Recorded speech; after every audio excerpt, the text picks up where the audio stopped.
Bonjour à tous et bienvenue sur la chaîne. On se retrouve aujourd'hui pour le tirage des énergies du mois de février pour les Sagittaires, ascendant Sagittaire et Lune en Sagittaire. Ceci est un tirage général, donc s'il ne résonne pas avec votre situation, je vous invite à regarder le tirage de votre signe ascendant et celui de votre signe lunaire afin d'avoir plus d'informations. Si vous ne connaissez pas votre signe ascendant ou votre signe lunaire, j'ai placé en barre d'informations des liens qui vont vous permettre de les calculer. Alors, je poste ce tirage avec un peu de retard, vous l'aurez remarqué. C'est tout simplement à cause de mon activité professionnelle qui me prend de plus en plus de temps et qui du coup m'oblige à rogner un petit peu sur mes loisirs. Le tirage des cartes pour moi étant un loisir et non pas mon métier. Alors en fait, pour ceux qui ne le savent pas, j'ai deux activités professionnelles. Une première en tant que salariée à 35 heures et une deuxième en tant qu'auto-entrepreneuse qui me prend à peu près une trentaine d'heures par mois. Donc c'est vrai que réaliser des taroscopes à raison de 12 tirages par mois, sachant que réaliser 12 tirages par mois plus les poster sur YouTube, ça prend à peu près entre 10 et 12 heures. Effectivement, ça commence à me prendre en fait de plus en plus de temps et du coup j'arrive à un stade en fait où j'ai plus justement ce temps, j'ai besoin moi aussi de prendre du temps pour moi. Déjà que mon activité professionnelle me donne pas forcément l'occasion d'avoir beaucoup de temps pour moi depuis quelques mois, c'est vraiment très compliqué. Donc du coup je suis en train de réfléchir à vous proposer pour les mois à venir des formats de tirage qui vont être différents, mais surtout qui me prendraient moins de temps à réaliser. Donc ne soyez pas surpris si le format des tirages change prochainement. Je sais pas encore trop comment je vais pouvoir trouver, j'ai réfléchi mais j'arrive pas vraiment à me décider là-dessus. Mais en tous les cas, il est fort possible voilà, que ça change parce que j'ai plus le temps de faire autant de tirages comme avant, enfin de consacrer on va dire autant de temps qu'avant à mes tirages de cartes, sachant que pour moi voilà ce n'est qu'un loisir, ce n'est pas mon métier. J'ai déjà deux autres métiers à côté, vous imaginez que je peux pas tout faire non plus quoi. Alors en tous les cas, ce mois-ci, j'ai quand même fait un tirage en trois cartes au Rider Tarot Deck. La première carte va représenter le début du mois, la seconde carte va représenter le milieu du mois, et la dernière carte va représenter la fin du mois. Donc on va commencer tout de suite avec la première carte que j'ai tirée pour vous, et il s'agit de la carte de la justice.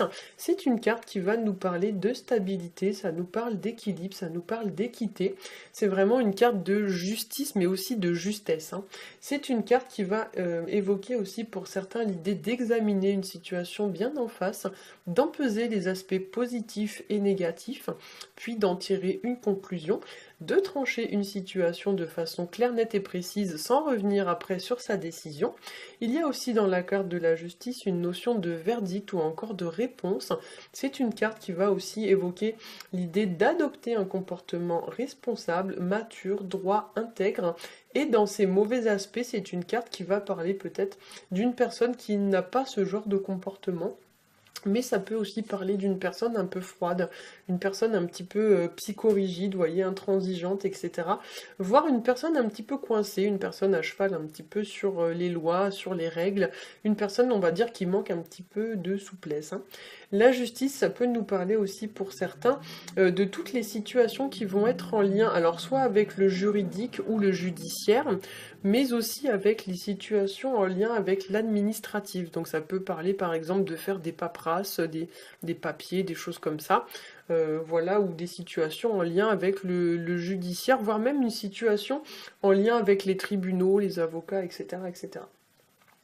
La carte de la justice, ça peut aussi nous parler pour certains de tout ce qui est lié à la morale ou à l'honneur d'une personne. Il y a l'idée de bien se comporter ou alors on exige des autres qu'ils se comportent bien à notre égard. Ça peut nous parler aussi du respect d'une personne ou alors du respect des règles ou des lois. Alors, ça peut nous parler aussi pour certains d'une situation qui serait un petit peu secrète, un petit peu cachée. Pourquoi? Parce que souvent dans les tarots, en fait, les voiles, toutes les situations en fait où il y a des voiles, ça va représenter le fait de mettre à jour quelque chose ou de découvrir quelque chose. Or, si vous regardez dans ce tirage, il y a des voiles sur les trois cartes. Là, on en a un ici. On en a un ici. On a l'impression en fait que le personnage est en train de se découvrir alors qu'il était emmitouflé dans ce voile. Et on en a un ici aussi. Donc effectivement, pour certains d'entre vous, ça peut tout à fait nous parler de découvrir un secret ou il y a une situation peut-être qui va se révéler à vous ou quelque chose un petit peu de cet ordre-là. Ça peut aussi nous parler d'une situation qui se fait un peu dans votre dos, vous voyez, de façon un petit peu pas claire, un petit peu cachée. Et peut-être que vous allez être amené justement à découvrir cette situation, ou du moins ce tirage pourrait vous inviter, on va dire, à faire preuve de discernement, parce qu'il y a des choses pas claires qui se trament un petit peu dans votre dos, hein. Alors, on va passer à la seconde carte que j'ai tirée pour vous, et il s'agit de la carte du soleil. C'est une carte qui va nous parler de joie, qui nous parle de bonheur, de réussite. Ça peut nous parler aussi d'une situation qui s'arrange, hein. Donc c'est vraiment une carte avec souvent une construction un petit peu pyramidale, donc il y a une forme un peu de progression avec cette carte. Pour certains aussi, c'est une carte qui va nous parler d'argent, donc sur le plan financier, quand on a le soleil à côté de la carte du chariot, en général, c'est un très bon présage sur le plan financier. La carte peut vous parler aussi, comme je le dis, de découverte, mais aussi d'opportunités à saisir, ou alors de découvrir ou d'apprendre une nouvelle ou quelque chose qui jusqu'à alors nous était inconnu. Ça peut nous parler aussi de rencontrer de nouvelles personnes, en fait, de sortir un petit peu de sa zone de confort. Ça peut évoquer également tout ce qui va être de l'ordre des retrouvailles, de la complicité, des relations épanouissantes et chaleureuses. Le soleil peut aussi indiquer que pour certains, vous devez faire la lumière sur une situation, comme si vous deviez en fait l'éclaircir ou l'étudier en profondeur, hein. Avec le soleil, vous pourriez aussi récolter les fruits de vos efforts. Et si certains d'entre vous rencontrent un blocage ce mois-ci, la carte va vous inviter à ne pas vous décourager parce que vous êtes vraiment à deux doigts du but. Donc ce serait dommage en fait d'arrêter alors que vous êtes vraiment juste à proximité de la réussite, hein. Pour certains aussi, avec la carte du soleil, il vous faudra vous mettre à nu face à une personne. D'ailleurs, c'est la seule carte du tirage, vous voyez, où le personnage est représenté complètement nu, les deux autres étant lourdement habillés. C'est une carte qui va pouvoir aussi vous indiquer aussi, comme je l'ai dit, de sortir de votre zone de confort, mais il y a aussi l'idée de peut-être sortir davantage en extérieur, de prendre l'air, voire même de vous offrir une période de vacances, un week-end ou quelque chose comme ça au soleil, hein. Cette carte vous invite également, notamment quand elle est placée à côté du chariot, à aller de l'avant. Donc c'est une carte qui va favoriser les déplacements, les sorties en extérieur, etc. Et c'est vrai que le chariot a une énergie un petit peu similaire à cette idée. Donc le chariot étant lui aussi une carte qui va favoriser les déplacements, les voyages, les sorties. Il est donc fort possible que certains d'entre vous, après une période, on va dire, un petit peu de repli sur eux, ou une période où vous avez été un peu casanier, vous êtes amené justement à quitter votre domicile, à sortir de chez vous, etc., etc. Alors, on va passer à la dernière carte, donc qui est la carte du chariot.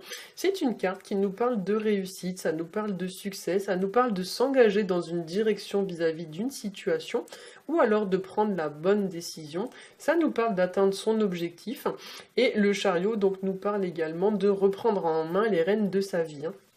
Donc vous reprenez une forme de contrôle de la situation. Pour certains, le chariot, ça peut nous parler, comme je l'ai dit juste avant, de déplacement, de vacances, de départ, de voyage. Donc effectivement, pour certains, il y a vraiment l'idée un petit peu de mettre un peu de soleil dans sa vie, de profiter des beaux jours, hein. Ça peut nous parler également de l'arrivée d'une personne dans votre vie, donc ça peut être une nouvelle rencontre ou quelque chose comme ça. Le chariot peut aussi malheureusement s'assimiler à un départ, donc ça peut aussi être une personne qui sort de votre vie. En fait, quand vous voyez cette carte, soit la personne arrive dans votre vie, soit elle sort de votre vie. Dans tous les cas, elle représente une personne qui est en transit, qui est en mouvement, en voyage. Donc c'est une personne qui est sur la route, mais on ne sait pas si elle part ou si elle revient. Donc selon telle ou telle personne, ça pourra concerner l'un ou l'autre des deux aspects, hein. Ça peut nous parler aussi de recevoir de la visite, par exemple, d'une personne, ou alors recevoir des nouvelles d'une personne qu'on n'avait pas eu de nouvelles depuis longtemps. La carte du chariot peut aussi être assimilée au déménagement, aux mutations professionnelles et à toute situation dans laquelle on est amené à quitter temporairement ou définitivement soit sa maison ou soit son entreprise. La carte du chariot va également venir vous indiquer l'idée de garder une forme de cohérence entre ce que vous pensez, ce que vous faites et ce que vous dites. Il y a l'idée de mettre sur le même plan d'alignement les pensées, les paroles et les actes. Donc pour faire un peu plus simple, si vous pensez oui, vous ne dites pas non. Voilà, si vous pensez oui, vous dites oui. Donc par exemple, si quelqu'un, je sais pas moi, vous demande de lui rendre un service et que vous n'avez pas envie, par exemple, vous n'allez pas dire oui et puis vous n'allez pas vous sacrifier et rendre le service alors que vous n'avez pas envie. Si quelqu'un vous demande un service et que vous n'avez pas envie, eh bien, au niveau de vos paroles, vous dites non, désolé, je n'ai pas envie. Et au niveau de vos actes, vous ne rendez pas le service. Voilà, c'est ce qu'on appelle la cohérence. Voilà, j'espère que ce tirage aura su vous aiguiller. Si c'est le cas, n'hésitez pas à liker, à partager et à vous abonner. Pour ma part, je vous souhaite à tous un excellent mois de février et je vous dis à bientôt.